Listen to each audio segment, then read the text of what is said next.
Okay, first of all, I need to apologize to you guys because I had this recorded a while ago and I have not loaded it. Okay, this is my noodle maker, and I've cut them, and if you go back and see my other video, this is kind of where I left off after I had flattened all of them. I have them on the second setting. For the first one, I run all of them through one time on setting number 2. This one in particular has 8 different numbers on it. For my second setting, I go to 4, and then I run them through again for the second time. Now, if you want to really stretch the noodle, you can fold them in half and then run them through, because there's some science behind, the more you fold or pull your pasta, the better it is, or the more delicate. I'm not doing it this time. Sometimes I do, sometimes I don't.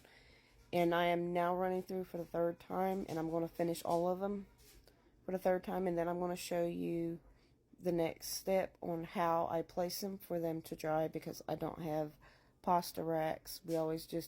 I have designated sheets and stuff to use for making noodles or whatever I'm making.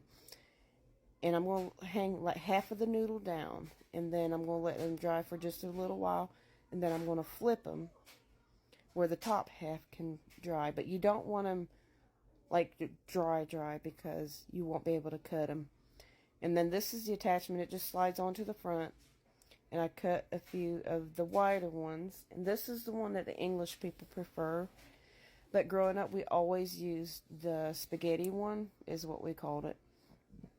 We did not like the wide noodles growing up. Did not like them. It was like a punishment if we had wide noodles left over from a sale and we had to eat them. That was so horrible to us.